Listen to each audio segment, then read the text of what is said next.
আগের ক্লাসে আমরা কোয়াগুলেশনের পার্ট 1 নিয়ে আলোচনা করেছিলাম, যেখানে আমরা বলেছিলাম বা দেখেছিলাম যে কিভাবে আমার বডির মধ্যে ব্লাড আমার ফ্লুইড ফর্মে বা লিকুইড ফর্মে থাকে।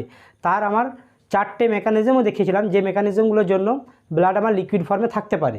আজকে আমরা দেখব যে যদি কোনোভাবে আমার ব্লাড ভেসেলের মধ্যে পাংচার হয়, তাহলে সেই পাংচার সাইটটার অটো সিলিং বা সিলিং কীভাবে হয়, বা আমার কোয়াগুলেশন কীভাবে হয়, তার দুটো প্রসেস নিয়েও আমরা আলোচনা করব। তাই যারা ফার্স্ট পার্টটা এখনও দেখোনি তারা আগে ফার্স্ট পার্টটা দেখে আসবে, তাহলে এই যে কনসেপ্টগুলো আজকে বলবো সেগুলো তোমাদের বুঝতে সুবিধা হবে।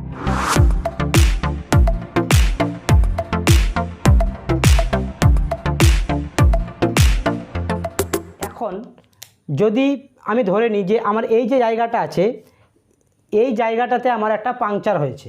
পাংচার হওয়া মানে কি?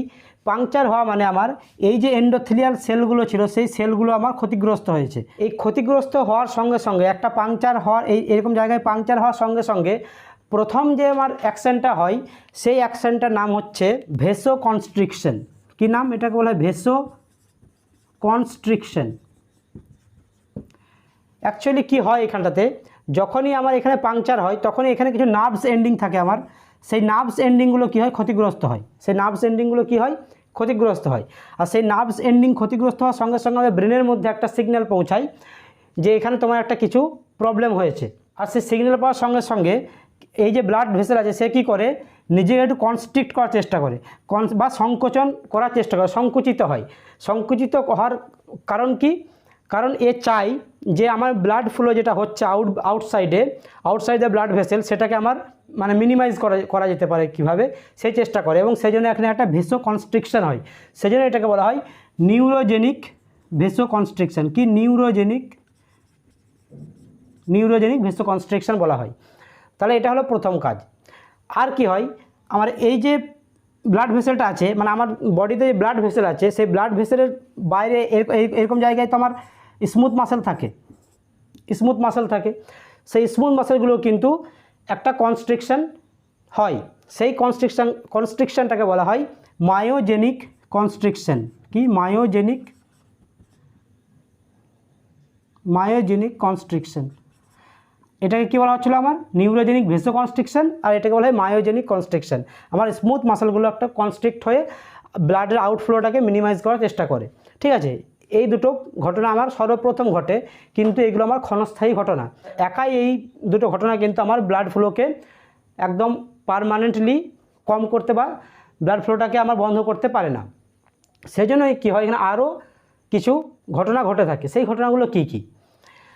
যখনই আমার এই যে এন্ডোথেলিয়াল সেলটা ক্ষতিগ্রস্ত হয়েছে, ক্ষতিগ্রস্ত হওয়ার সাথে সাথে এই সেলগুলো একটা স্পেশাল টাইপের স্টিকি একটা মেটেরিয়াল বা স্টিকি একটা জিনিস প্রডিউস করে। ঠিক আছে, স্টিকি একটা মেটেরিয়াল প্রডিউস করে। সেই স্টিকি মেটেরিয়ালটা কি হয়? আমার এরকম জায়গায় এসে জমা হয়। স্টিকি মেটেরিয়ালটা আমার এরকম জায়গায় এসে জমা হলো। এটা কে প্রডিউস করলো? আমার যে ক্ষতিগ্রস্ত যে সেলগুলো ছিল সে তারা। এই যে স্টিকি মেটেরিয়াল যার কথা আমি বলছি, এই মেটেরিয়ালটার নাম হচ্ছে ভন উইলিব্রান্ড ফ্যাক্টর। কি বলা হয়? Von Willebrand factor. সেই জন্য ডিজিজের নাম আছে আমাদের, অনেকে শোনা থাকবে হয়তো, তার নাম হচ্ছে ভন উইলিব্রান্ড ডিজিজ। এই ভন উইলিব্রান্ড ডিজিজটা আসলে কি? যদি কারোর এই যে এন্ডোথেলিয়াল সেল অফ লাইনিংগুলো আছে তারা যদি এই ভন উইলিব্রান্ড ফ্যাক্টর যদি প্রডিউস করতে না পারে, তখন তার আমরা কোয়াগুলেশন ঠিকঠাক হয় না, বা তার একবার ব্লাড ফ্লো শুরু হলে তাড়াতাড়ি সেই ব্লাড ফ্লোটা আমার বন্ধ হয় না। ঠিক আছে, সেই রোগটাকে বলা হয় ভন উইলিব্রান্ড ডিজিজ। আর এই যে ফ্যাক্টরটা বা এই যে স্টিকি ম্যাটেরিয়ালটা আমার এই ক্ষতিগ্রস্ত সেলগুলো প্রডিউস করছিল, তার নাম হচ্ছে ভন উইলিব্রান্ড ফ্যাক্টর। এটা গেল নাম্বার 1। এরপরে কি ঘটনা ঘটে? এরপরে যেহেতু আমার এই জায়গাটাতে কোনো আমার এন্ডোথেলিয়াল সেল নেই, তাহলে এন্ডোথেলিয়াল সেল না থাকার জন্য আমি প্রথম ভিডিওতে বলেছিলাম যে এই এন্ডোথেলিয়াল সেলগুলো কী করে? আমার নাইট্রিক অক্সাইড, PgI2 এবং ATP ডিফসফেটেজেস প্রডিউস করে, যারা কী করে? কোনো প্লেটলেটকে আমার এন্ডোথেলিয়াল সেলের সঙ্গে অ্যাটাচ হতে দেয় না, বা অ্যান্টি প্লেটলেট অ্যাগ্রিগেটিং এজেন্ট বলা হয়। সেইগুলো কিন্তু এখানে অ্যাবসেন্ট থাকবে, যেহেতু এখানে কোনো আমার এন্ডোথেলিয়াল সেল নেই। যার ফলে কি হবে?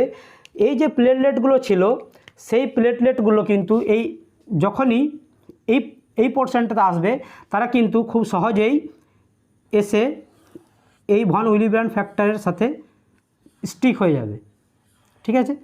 কারণ আগেই বলেছি ভন উইলিব্র্যান্ড ফ্যাক্টর যে স্টিকি মেটেরিয়াল, তাহলে এর সঙ্গে একবার স্টিক হয়ে গেলে বা একবার এর সঙ্গে অ্যাটাচ হয়ে গেলে এটা কিন্তু সহজে আর ছেড়ে যেতে পারে না। এখন এই যে স্টিক হয় বা এই যে অ্যাটাচমেন্টটা উইথ দ্য ভন উইলিব্র্যান্ড ফ্যাক্টর প্লেটলেটের যে অ্যাটাচমেন্ট হয়, এটা অ্যাটাচমেন্ট হওয়ার একটা পদ্ধতি আছে। সেটা কি, সাপোজ এটা একটা প্লেটলেট, এই প্লেটলেটের আউটার সারফেসে কিন্তু অনেক রিসেপ্টর থাকে, ঠিক আছে।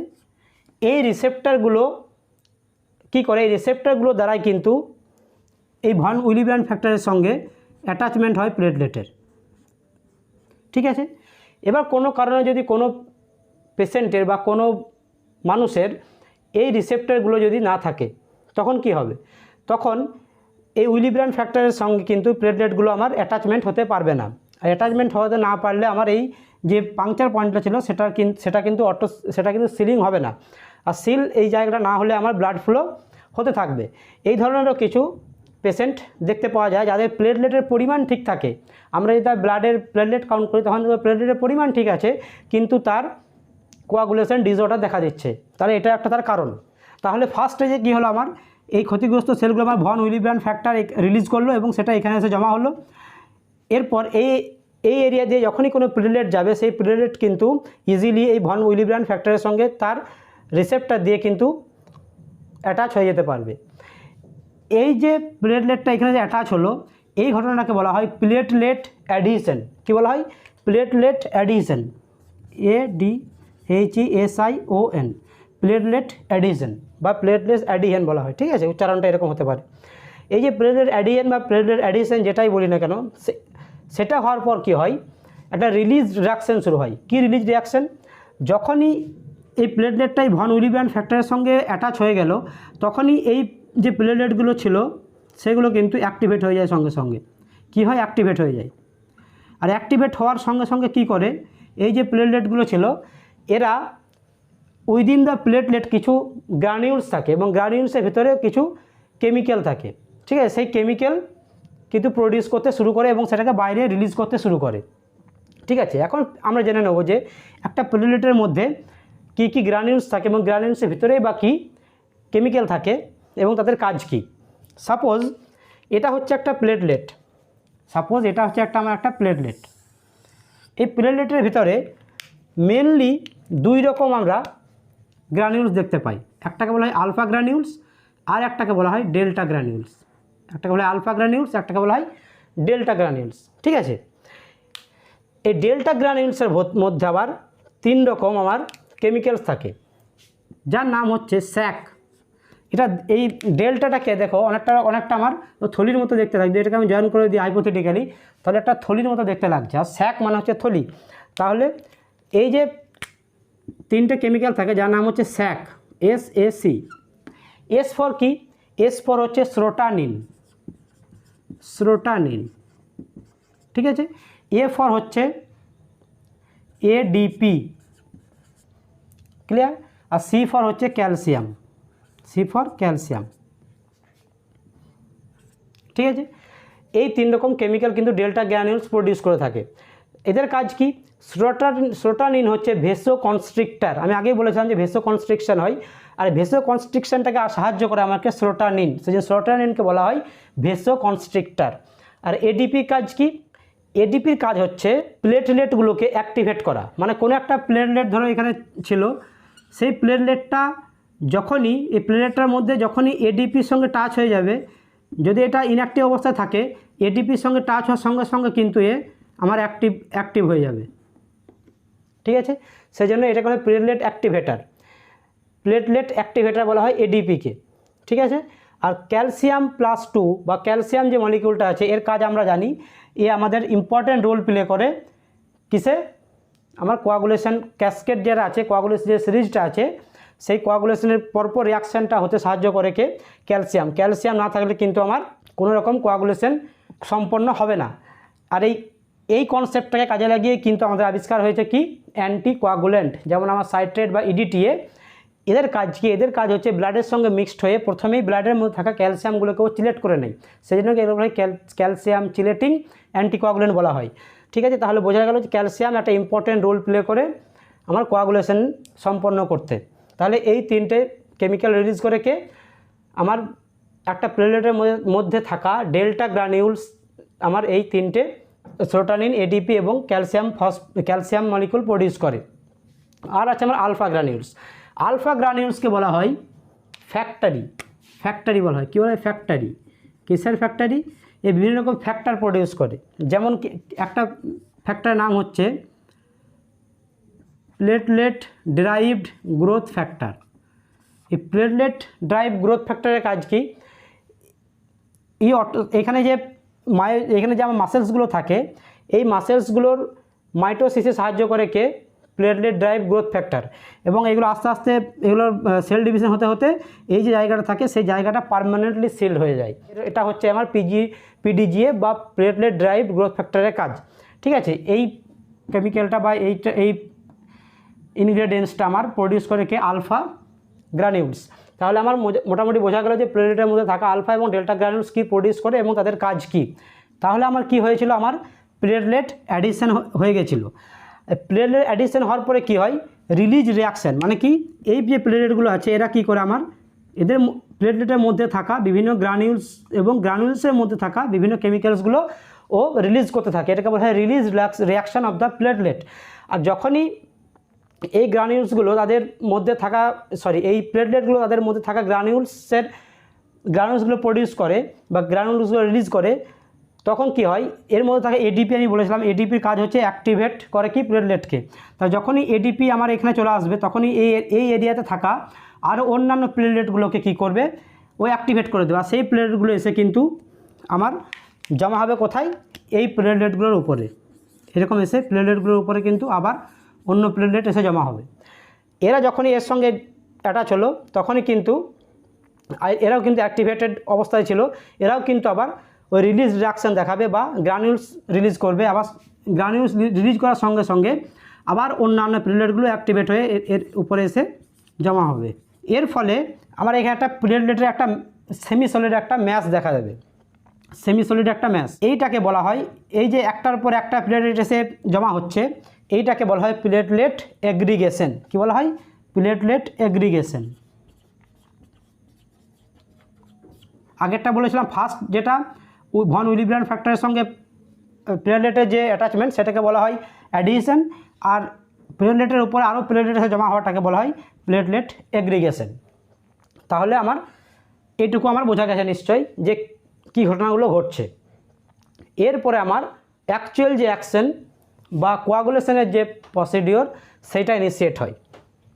কীভাবে ইনিশিয়েট হয় সেটা বলার আগে আমি ছোটো দুটো জিনিস বলে দিই। কোয়াগুলেশন প্রসিডিওরকে মেনলি দুটো ভাগে ভাগ করা যায়। দুইভাবে কিন্তু কোয়াগুলেশন আমার দেখা দেয়।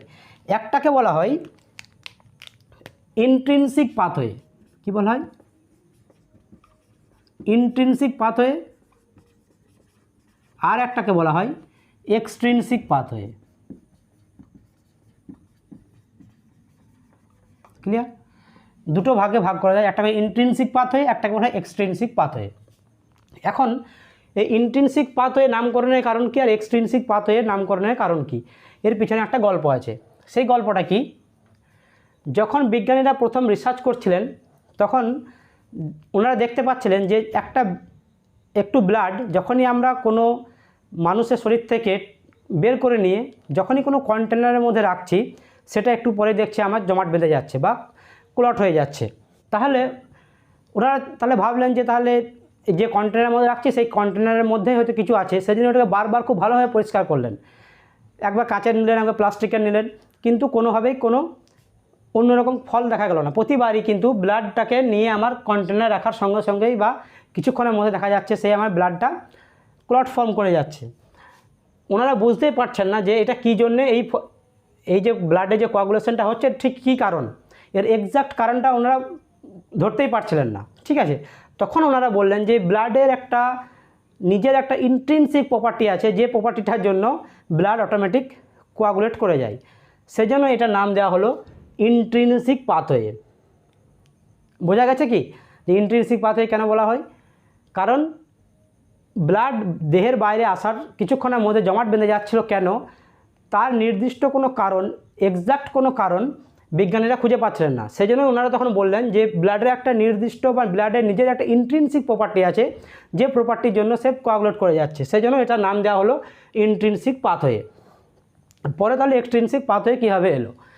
ইন্ট্রিনসিক পাথওয়ে ওনারা নামকরণ করে দিলেন।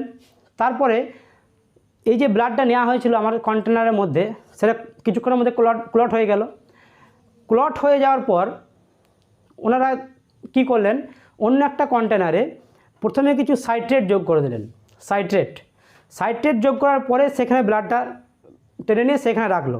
তখন দেখলো যে না, ব্লাডটা কিন্তু আর জমাট বাঁধছে না। তখন ওনারা খুশি হলেন মনে মনে, যাক ব্লাডের যে ইন্ট্রিনসিক যে প্রপার্টিটা ছিল, সেই ইন্ট্রিনসিক প্রপার্টিটাকে আমরা ইনহিবিট করতে পেরেছি। ব্লাডটাকে বডির বাইরে নিয়ে আসার পরেও কিন্তু সাইট্রেট যোগ করে আমরা সেটাকে লিকুইড ফর্মে বা ফ্লুইড ফর্মে রাখতে পারছি। তার কোয়াগুলেশন যে প্রপার্টি ছিল সেটাকে আমরা ইনহিবিট করতে পেরেছি। পরে আবার কি করা হলো, ওই যে সাইট্রেটের মধ্যে এই যে কন্টেনারটা ছিল যার মধ্যে ব্লাডটা আমার লিকুইড ফর্মে ছিল, সাইট্রেট যোগ করার ফলে লিকুইড ফর্মে ছিল, ঠিক আছে ব্লাডটা। ওনারা কি করলেন, এর মধ্যে আবার কিছু টিস্যু ফ্যাক্টর মানে কি টিস্যু জুস, টিস্যুর মধ্যে থেকে যে নিংড়ে নিয়ে যে জুসটা বেরোয় সেটাকে বলা হয় টিস্যু ফ্যাক্টর বা টিস্যু জুস। টিস্যু ফ্যাক্টর কিছু অ্যাড করে দিলেন। টিস্যু ফ্যাক্টর অ্যাড করে দেওয়ার সঙ্গে সঙ্গে দেখা গেলো ব্লাডটা কিন্তু আবার কোয়াগুলেট করে গেল, ঠিক আছে। তাহলে কি হলো, ব্লাড কিন্তু দুটোভাবে কোয়াগুলেশন হচ্ছিল। একটা ইন্ট্রিনসিক পাথওয়েতে, যেটা ব্লাড বাইরে আনার সঙ্গে সঙ্গে কোয়াগুলেট হয়ে যাচ্ছিল, যার একটা due to intrinsic property of the blood, সেটাকে বলা হয় ইন্ট্রিনসিক পাথওয়ে। আর এখানে সাইট্রেটেড ব্লাড, যেটা আমার সাইট্রেট যোগ করার ফলে আমার কোয়াগুলেশনটাকে ইনহিবিট করা গিয়েছিল, সেই ব্লাডটার মধ্যে যখনই কোনো টিস্যু ফ্যাক্টর অ্যাড করে দেওয়া হলো তখন দেখা গেলো ব্লাডটা আবার কোয়াগুলেট করে গেল, ঠিক আছে। এই যে কোয়াগুলেট করে গেল এবং এইটা যে পাথওয়ে যে কোয়াগুলেশনটা হচ্ছে, সেই পাথওয়েটাকেই বলা হলো এক্সট্রিনসিক পাথওয়ে। কারণ আমরা যেটা বাইরে থেকে কিছু অ্যাড করার পর কিন্তু ব্লাডটা কোয়াগুলেশন হচ্ছে, সেই জন্য এর নাম দেওয়া হলো এক্সট্রিনসিক পাথওয়ে। এটাই হচ্ছে আমার কনসেপ্ট এই নামকরণের পেছনে, যে ইন্ট্রিনসিক পাথওয়ে কেন বলা হয় আর এক্সট্রিনসিক পাথওয়ে কেন বলা হয়, ঠিক আছে। এরপর আমরা দেখব যে এক্সট্রিনসিক পাথওয়েতে ইন্ট্রিনসিক পাথওয়ে কোন কোন ফ্যাক্টর ইনভলভ থাকে এবং তাদের কোয়াগুলেশন যে ক্যাসকেডটা কীভাবে পরপর আমার হয়, ঠিক আছে। এবার আমরা দেখব যে এক্সট্রিনসিক পাথওয়েতে এবং ইন্ট্রিনসিক পাথওয়েতে কীভাবে কোয়াগুলেশন সম্পন্ন হয়। প্রথমে ব্লাডটাকে এন্ডোথেলিয়াল সেল বাদ দিয়ে অন্য কোনো সারফেসে আসছে, তখনই কিন্তু তার কোয়াগুলেশন স্টার্ট হয়ে যায়।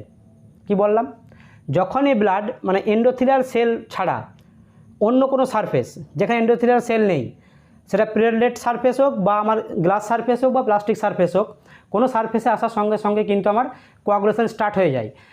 এই যে কোনো একটা জিনিসের সঙ্গে কন্ট্যাক্টে আসার সঙ্গে সঙ্গেই কোয়াগুলেশন স্টার্ট হয়ে যায় ইন্ট্রিনসিক পাথওয়েতে, সেই জন্য এটাকে এই যে ফ্যাক্টরটাকে বলা হয় কন্ট্যাক্ট ফ্যাক্টর। পরে একজন বিজ্ঞানী এলেন, উনি বলেন না, কন্ট্যাক্ট ফ্যাক্টর না বলে আমার নাম দেওয়া হোক এবং সেটাকে বলা হয় হেগম্যান ফ্যাক্টর। পরে বলা হয় না, হেগম্যান ফ্যাক্টরও বলা হবে না, কারোর কোনো নাম যাবে না, সেটাকে ওনারা বললেন, ঠিক করলেন, তার নাম দেওয়া হবে ফ্যাক্টর 12। তাহলে এটা হলো ফ্যাক্টর 12। তাহলে ফ্যাক্টর 12 কী হবে, ফ্যাক্টর 12 যখনই আমার নন প্লেটলেট সারফেসের সঙ্গে অ্যাটাচমেন্ট টাচে আসবে, কন্ট্যাক্টে আসবে, সঙ্গে সঙ্গে আমার ফ্যাক্টর 12 কিন্তু অ্যাক্টিভেট হয়ে যাবে, যে সেটা অ্যাক্টিভেটেড ফ্যাক্টর 12-এ পরিণত হবে।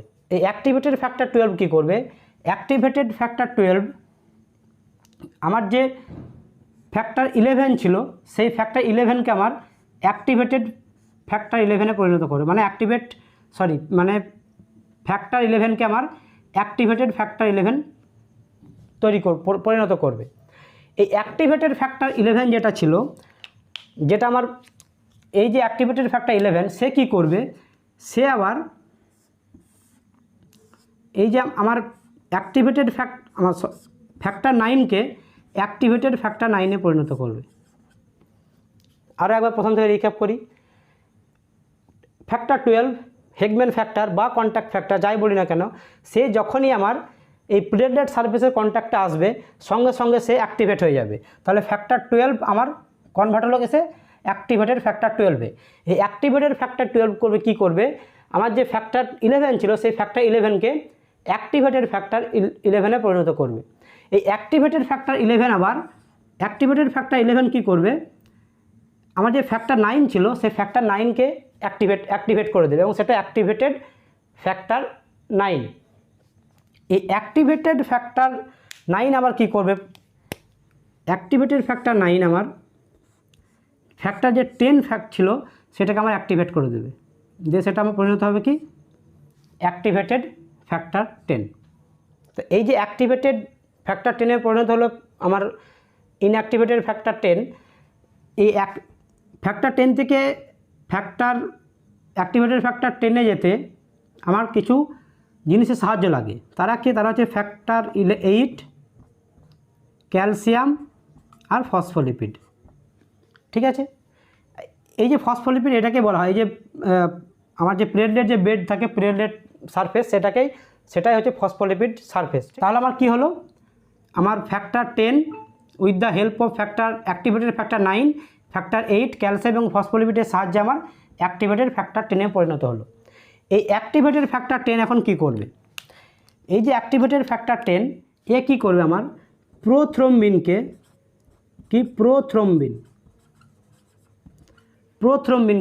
অ্যাক্টিভেট করে বা কনভার্ট করে থ্রম্বিনে পরিণত করবে। কিসে পরিণত করবে, থ্রম্বিন। ক্লিয়ার হয়েছে কি বললাম, একটু লং এই প্রসিডিওরটা একটু খেয়াল করে রাখতে হবে আমাদেরকে। তাহলে কি বললাম যে অ্যাক্টিভেটেড ফ্যাক্টর 10 আমার কী করবে, প্রোথ্রম্বিনকে থ্রম্বিনে পরিণত করবে, এই থ্রম্বিন কি করবে, আমার যে ফাইব্রিনোজেন ছিল এখানে, এই ফাইব্রিনোজেন কিসে পরিণত করবে, ফাইব্রিন বা ফাইব্রিন মনোমারে পরিণত করবে। আমি প্রথমেই বলেছিলাম যে what is the definition of coagulation, যে কোয়াগুলেশনের লাস্ট স্টেজে কী হয়, আমার ইনসলিউবল ফাইব্রিনোজেন ইনসলিউবল ফাইব্রিন স্ট্র্যান্ডসে পরিণত হয়। তাহলে এখানে আমার ফাইব্রিনোজেন কিন্তু ফাইব্রিন মনোমারে পরিণত হয়েছে। আর এই ফাইব্রিন মনোমারটাকে পলিমারাইজ করার জন্য অন্য একটা আমার ফ্যাক্টরের সাহায্য লাগে, যার নাম সেটা প্রডিউস করে থ্রম্বিন। তার নাম কি, তার নাম হচ্ছে ফাইব্রিন স্টেবিলাইজিং ফ্যাক্টর। এই ফাইব্রিন স্টেবিলাইজিং ফ্যাক্টর কী করবে, এই ফাইব্রিন মনোমারগুলোকে ক্রস লিঙ্কিং হতে সাহায্য করবে, এবং এই যে ফাইব্রিনের মনোমারগুলো ক্রস লিঙ্কড অবস্থায় এইগুলোর প্লেটলেটের যে সারফেসটা ছিল তার উপরে এসে আমার জমা হবে, ক্রস লিঙ্ক হয়ে এর উপরে জমা হবে। তার ফলে আমার কি হলো, এই যে আমার প্লেটলেটের যে অ্যাগ্রিগেশনটা হয়েছিল সেই অ্যাগ্রিগেশনটা আরও ভালোভাবে টাইটভাবে হয়ে গেল, টাইট প্যাকিং হয়ে গেল আরও। ঠিক আছে, তাহলে উইদাউট দ্য ফাইব্রিন স্ট্র্যান্ডস প্লেটলেটের যে অ্যাগ্রিগেশনটা হয় সেটাকে বলা হয় প্রাইমারি হিমোস্ট্যাটিক প্লাগ বা প্রাইমারি প্লেটলেট প্লাগ। আর যখনই তার উপরে আমার এই ফাইব্রিনের স্ট্র্যান্ড দিয়ে টাইট প্যাকিং হয়ে যায় এই প্লেটলেটগুলো, তখন সেটাকে বলা হয় সেকেন্ডারি প্লেটলেট প্লাগ বা সেকেন্ডারি হিমোস্ট্যাটিক প্লাগ। তাহলে এটা গেল আমার ইন্ট্রিনসিক পাথওয়ের আমার কোয়াগুলেশন ক্যাসকেড। ঠিক আছে, আর একবার আমি বলে দিই খুব শর্টে, ফ্যাক্টর 12 যখন প্লেটলেট সারফেসের সঙ্গে টাচ হওয়া মাত্র আমার অ্যাক্টিভেট হয়ে গেল, এই অ্যাক্টিভেট হওয়ার সঙ্গে সঙ্গে ফ্যাক্টর 11কে অ্যাক্টিভেট করে দিল। অ্যাক্টিভেটেড ফ্যাক্টর 11 কী করবে, ফ্যাক্টর 9কে অ্যাক্টিভেট করবে, আর অ্যাক্টিভেটেড ফ্যাক্টর 9 কী করবে, ফ্যাক্টর 10কে অ্যাক্টিভেট করবে with the help of factor 8, calcium এবং ফসফোলিপিড। আর অ্যাক্টিভেটেড ফ্যাক্টর 10 কী করবে, প্রোথ্রম্বিনকে থ্রম্বিনে পরিণত করবে। আর থ্রম্বিনের কাজ কি, ফাইব্রিনোজেনকে ফাইব্রিন মনোমারে পরিণত করা। আর ফাইব্রিন মনোমারটাকে ক্রস লিঙ্ক অবস্থায় বা এদের পলিমারাইজেশনে সাহায্য করে ফাইব্রিন স্টেবিলাইজিং ফ্যাক্টর, সেটাও প্রডিউস করে আমাকে থ্রম্বিন, যার ফলে আমার একটা মেস লাইক স্ট্রাকচার কিন্তু প্লেটলেট যে অ্যাগ্রিগেশনটা ছিল তার উপরে গিয়ে বসে এবং সেটা টাইটভাবে প্যাকিং হয়ে যায়। যেমন দেখবে নদীর সাইডে যখন পাথর দিয়ে বাঁধাই তখন তো পাথরগুলো দেওয়ার পর উপর থেকে একটা জাল বা আমার লোহার একটা জাল দেওয়া হয় উপর থেকে, যাতে করে সেটা টাইট প্যাকিং হয় এবং ধুয়ে না বেরিয়ে যায় আমার ফ্লোর সঙ্গে। সেই কনসেপ্টেই কিন্তু এখানে হয় কি, প্লেটলেটের যে অ্যাগ্রিগেশনটা ছিল তার উপরে একটা মেস লাইক স্ট্রাকচার এসে সেটাকে টাইট প্যাকিং করে, এবং এই যে aggregation of platelet with the fibrin strands এটাকে বলা হয় সেকেন্ডারি হিমোস্ট্যাটিক প্লাগ বা সেকেন্ডারি প্লেটলেট প্লাগ। আর উইদাউট দ্য ফাইব্রিন যে অ্যাগ্রিগেশনটা ছিল প্লেটলেটের সেটাকে বলা হয় প্রাইমারি প্লেটলেট প্লাগ বা প্রাইমারি হিমোস্ট্যাটিক প্লাগ। ঠিক আছে, এটা হলো আমার ইন্ট্রিনসিক পাথওয়ে অফ কোয়াগুলেশন। এবার আমরা দেখব এক্সট্রিনসিক পাথওয়েতে কী হয়। এক্সট্রিনসিক পাথওয়েতে আমার কী দরকার হয়, টিস্যু ফ্যাক্টর। এই যে আমার সেলগুলো নষ্ট হয়েছিল, এই সেলগুলো বা আমার এখানে যে আমার স্মুথ মাসেল থাকে, সেই মাসেলগুলোও কিন্তু আমার কিছুটা ক্ষতিগ্রস্ত হয়, এবং যার ফলে কি হয়, এই মাসেলগুলো থেকে বা এই সেলগুলো থেকে আমার টিস্যু ফ্যাক্টর প্রডিউস হয়। তাহলে কি যে টিস্যু ফ্যাক্টরটা পেলাম আমার স্মুথ মাসেল এবং আমার এন্ডোথেলিয়াল সেলগুলো থেকে, সেই টিস্যু ফ্যাক্টর কী করবে, আমার সেই টিস্যু ফ্যাক্টর ডাইরেক্ট গিয়ে আমার টিস্যু ফ্যাক্টর আমার ফ্যাক্টর 7কে অ্যাক্টিভেট করবে, ফ্যাক্টর 7কে অ্যাক্টিভেটেড ফ্যাক্টর 7-এ পরিণত করবে। ঠিক আছে, এই অ্যাক্টিভেটেড ফ্যাক্টর 7 কিন্তু দুটো কাজ করে। কি করে, এ ডাইরেক্ট এসে আমার ফ্যাক্টর 10কে অ্যাক্টিভেট করতে পারে, ফ্যাক্টর 10কে অ্যাক্টিভেট করার পরে বাকি যে প্রসিডিওরটা ছিল সেটাই ঘটবে, ফ্যাক্টর 10 অ্যাক্টিভেট হবে এবং সে কী করে প্রথমবিনকে থ্রম্বিনে পরিণত করবে, আর থ্রম্বিন কী করে ফাইব্রিনোজেনকে ফাইব্রিনে কনভার্ট করবে। এই ঘটনাটা ঘটতে থাকবে। তাহলে এটা ছিল একটা লং প্রসেস, এটা কিন্তু খুব শর্ট একটা প্রসেস। ঠিক আছে, আর কি করে অ্যাক্টিভেটেড ফ্যাক্টর 7 আরও একটা কাজ করতে পারে, এ কী করে ফ্যাক্টর 9কেও কিন্তু অ্যাক্টিভেট করতে পারে। তাহলে ফ্যাক্টর 10কেও অ্যাক্টিভেট করতে পারে, অথবা ও এসে ফ্যাক্টর 9কে অ্যাক্টিভেট করতে পারে, দুটোই কাজইও করতে পারে, এবং তার পরবর্তী যে প্রসিডিওরগুলো ছিল সেগুলো কিন্তু সেম থাকে। তাহলে এটাই গেল আমার এক্সট্রিনসিক পাথওয়ে। আবার রিক্যাপ করছি যে এক্সট্রিনসিক পাথওয়েতে কী হয়।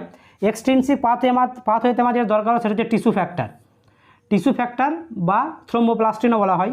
সেটা কি হয়, সেটা কোথা থেকে পাই আমরা, এই যে পাংচারের সময় স্মুথ মাসেল বা আমার এন্ডোথেলিয়াল সেলগুলো পাংচার হওয়ার ফলে এখান থেকে আমার টিস্যু ফ্যাক্টর কিছু প্রডিউস হয়। সেই টিস্যু ফ্যাক্টর গিয়ে কী করে, ফ্যাক্টর 7কে অ্যাক্টিভেটেড ফ্যাক্টর 7-এ পরিণত করে। আর অ্যাক্টিভেটেড ফ্যাক্টর 7 কী করে, দুটো কাজ করতে পারে, এটা হচ্ছে 1 নম্বর, এটা 2 নম্বর। ডাইরেক্ট এসে ফ্যাক্টর 10কে অ্যাক্টিভেট করে দিতে পারে। ফ্যাক্টর 10কে অ্যাক্টিভেট করার পরে কী হবে, ফ্যাক্টর 10 অ্যাক্টিভেট হয়ে গেলেই সে কী করবে, প্রথমবিনকে থ্রম্বিনে কনভার্ট করবে, আর থ্রম্বিন তখন ফাইব্রিনোজেনকে ফাইব্রিনে কনভার্ট করবে, এবং বাকি টিস্যু ফাইব্রিনোজেন স্টেবিলাইজিং ফ্যাক্টর এসে তার পলিমারাইজেশনে সাহায্য করবে, এবং বাকি প্রসেসটা একই। আবার কি করতে পারে, অ্যাক্টিভেটেড ফ্যাক্টর 7 এসে ফ্যাক্টর 9কেও কিন্তু অ্যাক্টিভেট করতে পারে, এবং ফ্যাক্টর 9কে অ্যাক্টিভেট করার সঙ্গে সঙ্গে কী হবে, সেই ফ্যাক্টর 10কে অ্যাক্টিভেট করবে, তবে এবং বাকি প্রসেসটা একই। তাহলে আমার শর্ট প্রসেস হচ্ছে এক্সট্রিনসিক পাথওয়ে, এবং ইন্ট্রিনসিক পাথওয়ে একটা লং প্রসেস। তাহলে এটুকুই আমাদের ছিল এক্সট্রিনসিক পাথওয়ে এবং ইন্ট্রিনসিক পাথওয়ে নিয়ে আলোচনা, এবং টোটাল কোয়াগুলেশন ক্যাসকেড নিয়ে আলোচনা। এবার আমাদের ল্যাব পারপাসে যেটা আমাদের দরকার হয়, সেটাকে দুটো টেস্ট আমরা এই কোয়াগুলেশন থেকে মেনলি করে থাকি। নাম্বার 1 হচ্ছে পি টাইম বা প্রথমবিন টাইম, আর একটা হচ্ছে এপিটিটি, অ্যাক্টিভেটেড পার্সাল প্রথমবিন টাইম। সেইগুলো কী, তার কনসেপ্ট কী, এবং তার টেস্টগুলো কীভাবে করা হয়, কী কী রিয়েজেন্ট লাগে, কোন মেশিন লাগে, বা তার প্রসিডিওর কী, এই সমস্ত জিনিসগুলো নিয়েও বা এই সমস্ত টপিক নিয়ে আমাদের কিন্তু আরও একটা ভিডিও হবে পরবর্তী সময়ে। তার আগে তোমরা এই জিনিসগুলো খুব ভালোভাবে মাথায় ঢুকিয়ে নাও, যে কীভাবে আমার ব্লাড লিকুইড ফর্মে থাকে উইদিন দ্য বডি, এবং যদি কোনো কারণে কোথাও আমার কোনো রকম পাংচার হয়, এবং সেই পাংচারের অটো সিলিংটা কীভাবে হয় সেটা। তাহলে এখান থেকে আমরা একটা জিনিস কি বুঝতে পারলাম, যে আমাদের কোনো জায়গায় পাংচার হওয়ার সাথে সাথে কিন্তু আমাদের দুটোই প্রসেস, ইন্ট্রিনসিক পাথওয়ে এবং এক্সট্রিনসিক পাথওয়ে, দুটো পাথওয়ে কিন্তু আমার একসঙ্গে অ্যাক্টিভেট হয়ে যায়, এবং দুটো পাথওয়ে একসঙ্গে অ্যাক্টিভেট হওয়ার ফলে আমার আরও বেশি বেশি ফাইব্রিন তৈরি হয়, আর বেশি বেশি ফাইব্রিন তৈরি হওয়ার ফলে আমার যে প্লেটলেট প্লাগটা হয় সেটা আরও ভালোভাবে টাইটলি সেই জায়গাটাকে সিল করতে পারে, এবং সিল করার পরে কি হয়, প্রথমে জায়গাটা সিল হওয়ার পরে এই যে মাসেলগুলো ছিল সেইগুলো আস্তে আস্তে তাদের মাইটোসিসের মাধ্যমে সেল ডিভিশন হতে হতে এই জায়গাগুলো ভরাট করে দেয়, এবং সেই জায়গাটাকে পার্মানেন্টলি সিল করে দেয়।